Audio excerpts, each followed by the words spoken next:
Terima kasih masih bersama YPB Movie. Masih melanjutkan part sebelumnya. Setelah Saitama mengikuti turnamen Tenkaichi Budokai, cerita pindah pada muridnya yaitu Genos. Saat ini Genos tengah menyerahkan robot bernama Kaka kepada Dr. Kuseno alias ilmuwan yang menjadikan Genos sebagai android. Untuk bisa membawa robot Kaka ke sini, Genos harus berusaha sangat keras. Bahkan dia mendapatkan banyak kerusakan akibat pertarungan luar biasa yang mereka lakukan. Jadi Genos minta Dr. Kuseno untuk memperbaikinya menggunakan beberapa bagian dari tubuh robot Kaka. Tapi Dr. Kuseno mengacungkan tangannya dan menunjukkan luka pada Genos. Genos sontak terkejut dan penasaran dari mana Dr. Kuseno mendapatkan luka itu. Dr. Kuseno cuma bilang kalau dia tidak sengaja menyentakkan tangannya hingga terkena seperti ini. Tapi dia minta Genos untuk tidak khawatir karena luka ini akan segera sembuh. Karena sekarang dia nggak bisa memperbaiki Genos, Dr. Kuseno mengenal seseorang yang bisa melakukannya, yaitu salah satu orang terkaya di dunia yang keluarganya menghasilkan kekayaan dengan menjual penemuan kelas dunia. Genos yang penasaran dengan orang tersebut segera ingin ditunjukkan di mana orang itu tinggal. Tapi Dr. Kuseno bilang kalau orang tersebut agak aneh selama dia mengenalnya. Dan ternyata orang yang dibilang aneh tersebut adalah keluarga Bulma. Entah gimana ceritanya, dalam manga ini dunia Dragon Ball dan dunia One Punch Man menjadi satu ya. Jadi bukan beda dimensi, cuma beda belahan dunia saja. Saat ini, Bulma telah berhasil memperbaiki Genos dan memintanya untuk segera bangun. Genos berusaha bangun dan rupanya Bulma memodifikasi Genos layaknya Android 16 ciptaan Dr. Gero musuh Goku dulu. Genos nampak terdiam memandangi tubuh barunya yang membuat Bulma penasaran apakah Genos menyukai modifikasi ini. Bulma jelaskan kalau tubuh ini dulunya milik Android 16 yang dia simpan hingga sekarang. Jadi, Bulma berharap Genos menyukainya. Di sini, Genos sedikit ilfil melihat tubuhnya sekarang yang semakin membengkak layaknya robot asli. Tapi, diakui kalau kemampuan bertarungnya sekarang telah meningkat drastis yang melampaui jauh kemampuan dia sebelumnya. Mr. Brief ayah Bulma sangat kagum pada Dr. Kuseno karena sebelum dimodifikasi, basis tubuh Genos sudah sangat mengesankan. Bagi Bulma juga ini sangat menyenangkan. Mereka tahu bahwa banyak orang jenius di luar sana yang dapat bersaing dengan keluarga mereka. Genos kemudian mengucapkan terima kasihnya. Dia berniat akan kembali untuk melanjutkan pelatihannya. Bulma menawarkan tempat istirahat untuk Genos karena Genos masih dalam masa pemulihan. Namun, Genos menolak itu. Dia memiliki tujuan yang harus dicapai, jadi dia nggak boleh bermalas-malasan di tempat ini. Sambil beranjak pergi, Bulma tetap meminta Genos untuk menunggu. Dia ingin mengajak Genos berjalan-jalan di kota ini. Tiba-tiba, Bulma dikejutkan dengan kedatangan Jako yang entah apa urusan Jako datang ke bumi. Saat ini, Jako sedang berdebat dengan robot pelayan yang nggak membiarkannya masuk menemui Bulma. Mr. Brief menjelaskan kalau itu hanyalah robot ciptaannya. Lalu, Bulma menanyakan kenapa Jako datang ke sini. Nggak biasanya Jako datang tanpa ditelepon lebih dulu. Jako segera memberitahu bahwa dia mendapatkan info kalau bumi akan masuk dalam bahaya besar. Kakak Frieza yaitu Cooler saat ini akan segera tiba di bumi untuk melakukan penyerangan. Mendengar itu sontak membuat Bulma kaget. Dia baru tahu jika Frieza memiliki seorang kakak yang sama jahatnya seperti kadal gurun itu. Gak cuma itu, Jako juga memberitahu kalau Cooler memiliki pasukan elitnya sendiri yang bahkan melampaui kekuatan dari pasukan Ginyu. Bumi pasti akan berada dalam ambang kehancuran. Jadi, Jako minta Bulma untuk segera menghubungi semua Saiyan untuk siap bertarung. Tapi Bulma katakan kalau Goku dan Vegeta sedang pergi berlatih dengan Virus dan dia nggak bisa menghubunginya untuk datang. Dengan tiadanya Goku, maka mereka mungkin akan dikalahkan. Dengan panik, Bulma menanyakan berapa lama lagi Cooler akan tiba. Dan rupanya mereka cuma punya waktu 30 menit saja untuk mempersiapkan para petarung terkuat bumi. Bulma sontak marah-marah karena Jako tidak memberitahukan ini lebih awal. Kenapa dalam waktu yang mepet seperti ini? Mendengar semua itu, Genos menganggap ini sebagai ancaman dan ingin tahu siapa Cooler yang mereka bicarakan. Genos ingin tahu level ancaman apa makhluk Cooler itu. Jako sendiri nggak tahu gimana Genos mengukurnya. Tapi simpelnya, dia bilang makhluk itu bisa menghancurkan planet bumi dengan sangat mudah. Nggak takut dengan Cooler, Genos minta ditunjukkan di mana dia mendarat dan akan menghadapi dengan kekuatan barunya ini. Bulma melarang Genos untuk pergi. Dia ingin Genos memulihkan kondisi tubuhnya dulu. Tapi Genos merasa dia nggak bisa duduk diam di saat bumi masuk dalam bahaya. Jadi dia ingin tetap bertarung apapun yang terjadi. Selain itu, Genos ingin Jaco menyampaikan pesan bahaya ini pada gurunya yaitu Saitama dan memberitahukan tempat bertarungnya. Jaco penasaran siapa Saitama orang yang Genos maksud. Apakah mereka bisa mengandalkannya? Dengan menunjukkan aura seram, Genos menegaskan kalau Saitama gurunya adalah manusia yang tidak terkalahkan oleh siapapun. Jadi dia nggak ingin siapapun meremehkannya. Jaco sampai berkeringat dingin mendengar itu. Jadi dia akan menyampaikan pesan Genos. Jaco segera menaiki pesawatnya dan berjanji pasti akan menemukan Saitama dimanapun dia berada. Sedangkan Genos diminta untuk pergi ke tempat pendaratan Cooler yang berjarak cukup jauh dari kota ini. Jadi Genos berpamitan untuk segera pergi. Bulma yang masih khawatir minta Genos untuk tidak memaksakan dirinya. Dia yakin para G-Factor pasti akan membantu juga. Selain itu, Bulma harus bisa menghubungi Whis supaya Goku bisa datang ke bumi membantu mereka. Dia penasaran apa yang bisa menarik perhatian Whis. Di belakang, Mr. Brief malah menyodorkan kadal yang mungkin bisa menarik perhatiannya. Di tempat lain, Krillin langsung mendapatkan telepon tentang kedatangan kakak Frieza ke bumi. Jadi meskipun tugas polisi penting, tapi melindungi bumi jauh lebih penting dari apapun juga. Krillin merasa cukup beradrenalin, dia akhirnya dapat berperang lagi setelah sekian lama bumi damai.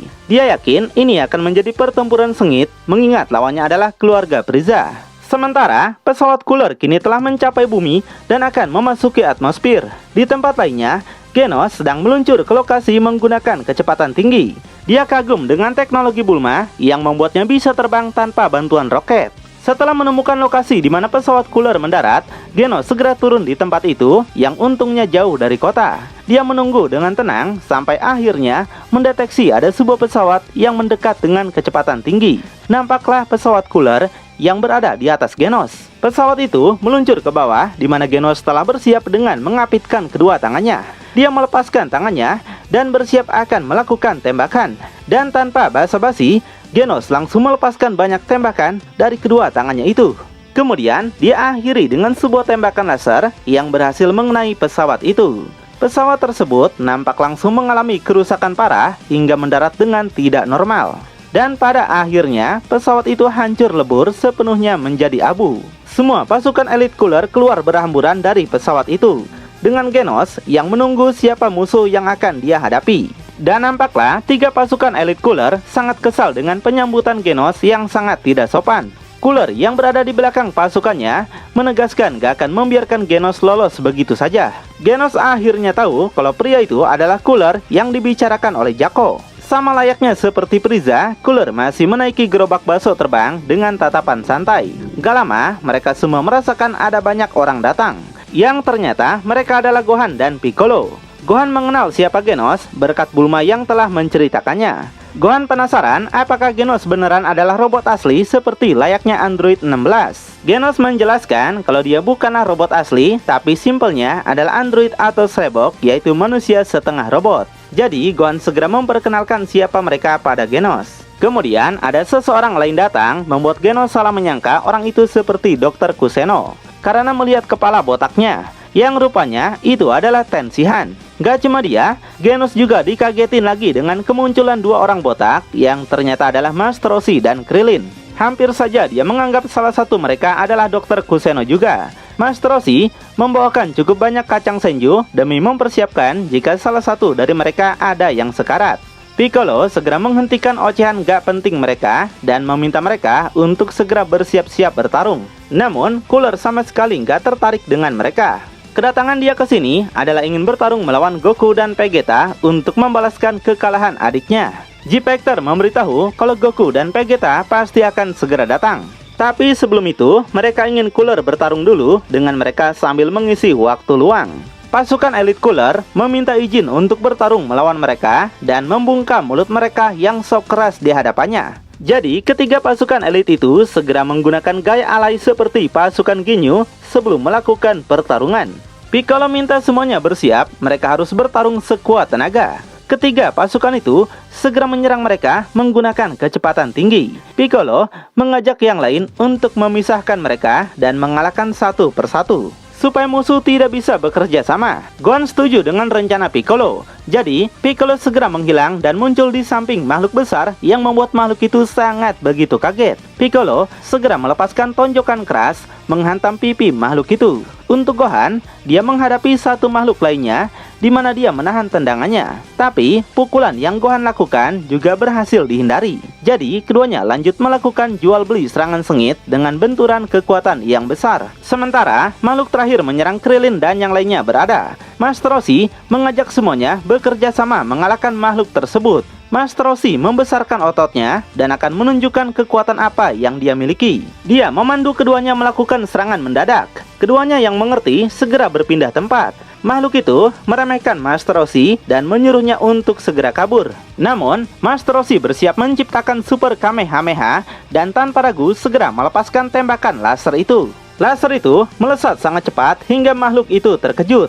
Dan akhirnya, makhluk itu terkena hantaman Super Kamehameha. Namun, serangan tersebut nggak berdampak apapun pada makhluk itu. Master Roshi terkejut kenapa serangannya tidak berhasil. Di belakang makhluk itu, banyak laser Kinjan melesat cepat ke arahnya. Tapi lagi, semuanya dapat makhluk itu hindari seperti sedang bermain lompatan tali. Namun, ada satu Kinjan mengagetkannya dan berhasil mengenai kepala makhluk itu. Master Roshi kagum dengan kecerdikan Krillin. Tapi, Krillin berpikir kalau serangan itu nggak cukup mengalahkannya. Meskipun kepalanya terpotong, tapi makhluk itu bisa menumbuhkan kepalanya lagi seperti layaknya Majin Buu. Dia memuji kemampuan Krillin yang bisa membuatnya seperti ini. Krillin sontak kesal melihat itu. Saat tahu Tenshinhan di belakangnya, makhluk itu bersiap untuk menerima serangannya juga. Dan ternyata, Tenshinhan menggunakan teknik jadul, yaitu Taioken yang Silau Man. Melihat cahaya terang dari teknik Taioken, makhluk itu langsung tidak bisa melihat. Di saat itulah, Tenshinhan bersiap akan menggunakan jurus andalannya, yaitu Kikoho. Dia membagi tubuhnya, yang satu menggunakan Kikoho, satunya Dodonpa, dan satu lagi Kamehameha. Ketiga jurus andalan itu langsung menerjang makhluk itu dan menghancurkannya, menciptakan ledakan super besar. Tenshinhan penasaran apakah dia sudah berhasil mengalahkannya. Namun nyatanya, makhluk itu masih hidup. Dia malah meremehkan Tenshinhan yang tidak bisa menghancurkannya meskipun dengan semua kekuatan mereka. Tenshinhan sungguh merasa kesal kenapa makhluk itu kuat sekali. Jika begini, bagaimana dia bisa mengalahkan makhluk itu sekarang? Untuk Genos, dia masih diam karena ingin mengamati bagaimana kekuatan musuh yang mereka lawan ini. Di tempat lainnya, Gohan masih terus melakukan pertarungan sengit juga. Pria itu menggunakan sebuah pisau energi yang membuat Gohan harus ekstra untuk menghindarinya. Gak terasa, baju Gohan tersayat pisau itu membuat Gohan sampai kaget. Pria itu meremehkan Gohan yang selalu kabur, padahal Gohan menyebut dirinya sebagai kesatria. Gohan kemudian dipanggil oleh Piccolo yang sontak membuatnya penasaran. Ternyata, Piccolo memberikan pedang untuk Gohan supaya bisa bertarung melawan pisau energi pria itu. Piccolo mempercayakan segalanya pada Gohan sebagai ujung tombak melindungi bumi. Gohan sungguh senang karena pedang ini yang memang dia inginkan. Pedang ini mengingatkan Gohan pada Trunks masa depan. Gak cuma itu, Piccolo merubah pakaian Gohan menjadi pakaian bela diri, di mana Piccolo katakan kalau pakaian itu cocok untuk Gohan. Gohan membuka kacamatanya dan berjanji akan segera membereskan semua musuh di sini. Sementara Piccolo yang lengah segera dihajar makhluk itu sampai mukanya sengklek. Tapi Piccolo nggak bergeming dengan itu. Dia malah menunda pertarungan karena penasaran dengan bagaimana mereka masih hidup. Dahulu mereka pernah menghadapi Cooler dan berhasil membunuhnya. Piccolo yakin kalau mereka dibangkitkan kembali menggunakan bola naga. Dia penasaran siapa yang meminta permohonan itu. Makhluk itu menegaskan kalau mereka sebenarnya tidak mati. Mereka disembuhkan oleh alat milik Raja Kol Ayah Cooler yang bahkan bisa memulihkan bagian tubuh sekecil apapun. Mendengar itu, Piccolo sontak tercengang. Tapi kemudian Piccolo malah ngakak karena menggelikan baginya mereka bisa pulih dengan cara lama seperti itu. Marah diremehkan seperti ini, makhluk itu langsung gas menyerang Piccolo. Dia melepaskan pukulannya, namun dengan mudah bisa dihindari oleh Piccolo.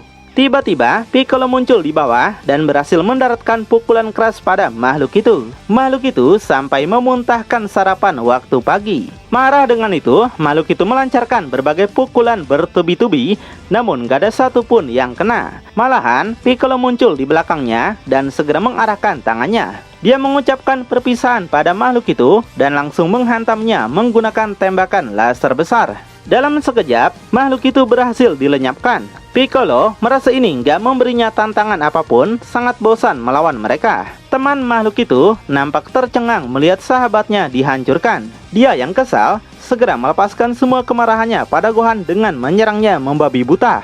Namun, Gohan berhasil menebas laser pisau itu menggunakan pedangnya. Pria itu terkejut dengan apa yang terjadi. Gohan memberitahu bahwa energinya jauh lebih kuat, dia mengalirinya di pedang ini. Jadi, dia tegaskan kalau pria itu nggak akan bisa menang. Kesal dengan itu, pria itu akhirnya menghilangkan pisau energinya. Begitu juga dengan Gohan yang segera membuang pedangnya. Gohan katakan kalau dia akan mengalahkannya menggunakan tangannya sendiri. Jika musuh tanpa senjata, maka dia pun sama. Kesal diremehkan seperti itu, pria itu segera menyerang dengan penuh emosi. Gohan berhasil mencengkram tangannya, membuat pria itu semakin kesal. Sebagai pasukan elit cooler, dia nggak mau direndahkan seperti ini. Namun, ketika akan melepaskan diri, pria itu sadar dia tidak bisa bergerak. Gohan memberitahu mereka penduduk bumi bisa dengan cepat mengubah tingkat kekuatannya. Faktanya begitu cepat, sehingga alat pelacak tidak bisa mendeteksinya. Tiba-tiba, Gohan menghilang dari pandangan pria itu. Dia penasaran di mana Gohan sekarang. Rupanya, Gohan muncul di atas pria itu dan langsung melepaskan serangan keras yang menghempaskan pria itu ke bawah. Tubuhnya terjun menghantam tanah dan berakhir dengan sangat mengenaskan. Lalu, bakal seperti apa kelanjutannya? Apakah Saitama akan muncul membantu G-Factor? Makin penasaran? Tonton kelanjutannya di channel YPB Movie. Channelnya anime masa kini.